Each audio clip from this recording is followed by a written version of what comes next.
ఈరోజు ప్రపంచంలో చాలా సైలెంట్గా బాధ పెడుతున్న ప్రాబ్లం డయాబెటీస్. 100 మందిలో 30 మంది ఈ డయాబెటీస్తో బాధపడుతున్నారు. అయితే కొంతమందికి అసలు డయాబెటీస్ ఉంది అని కూడా తెలియదు. అందరికీ ఉన్న డయాబెటీస్ లేదా షుగర్ వ్యాధి ఒక్కటే కాదు. అసలు డయాబెటీస్ ఎన్ని రకాలు, దానివల్ల వచ్చే ప్రాబ్లం, లక్షణాలు ఈరోజు మనం తెలుసుకుందాం. మనం తినే ఆహారం గ్లూకోజ్గా మారుతుంది.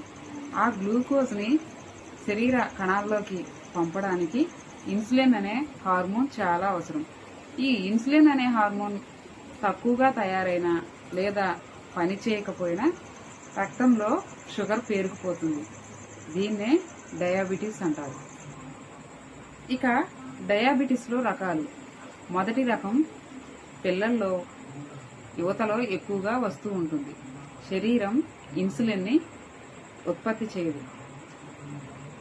లైఫ్ లాంగ్ కూడా ఇన్సులిన్ తీసుకోవాల్సి వస్తుంది. ఇక సెకండ్ టైప్ చాలా ఎక్కువ మందిలో మనం చూస్తూ ఉంటాం.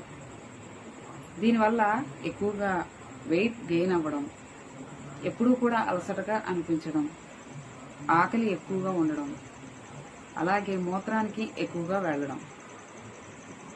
ఇది తప్పుడు ఆహార పద్ధతి వల్ల అవ్వచ్చు, శరీరాన్ని కదిలించకపోవడం వల్ల అవ్వచ్చు, లేదా మన వంశపారపర్యంగా కూడా ఈ డయాబెటీస్ అనేది రావచ్చు. ఇక మూడవ రకం ప్రెగ్నెన్సీ లేడీలో వస్తూ ఉంటుంది. ప్రెగ్నెన్సీ టైంలో ఈ డయాబెటీస్ అనేది రావడం. ఆఫ్టర్ డెలివరీ తర్వాత తగ్గొచ్చు, తగ్గకపోవచ్చు. ఈ టైంలో తల్లి బిడ్డ కూడా చాలా కేర్ఫుల్గా ఉండడం చాలా అవసరం. ఇది డెలివరీ తర్వాత తగ్గినప్పటికీ ఏజ్ పెరిగిపోయిన తరువాత మనం చెప్పుకున్న సెకండ్ టైప్ డయాబెటీస్ వచ్చే ఛాన్సెస్ కూడా ఉన్నాయి. ప్రీ డయాబెటీస్, ఇది షుగర్ ఇంకా రాలేదు, డయాబెటీస్ వచ్చే ఛాన్సెస్ ఉన్నాయి.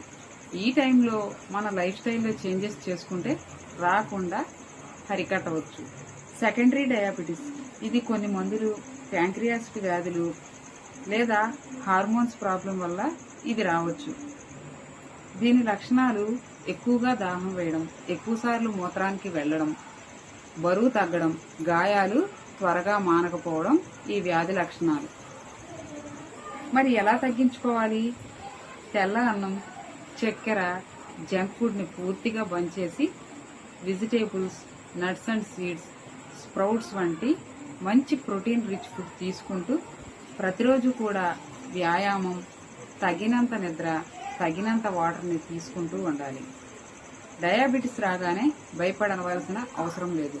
మన లైఫ్ స్టైల్లో చిన్న చిన్న చేంజెస్తో, హెల్తీ ఫుడ్తో, వ్యాయామంతో మనం కూడా ఆరోగ్యంగా జీవించవచ్చు. డయాబెటీస్ వచ్చినా సరే హెల్తీగా ఉండాలంటే ఇవి ఖచ్చితంగా పాటించి తీరవలసిందే. మరి ఈ వీడియో మీకు యూస్ఫుల్ అనిపిస్తే తప్పకుండా ఒక లైక్ చేయండి. మీ ఫ్రెండ్స్ అండ్ ఫ్యామిలీ మెంబర్స్కి షేర్ చేయండి. Thank you.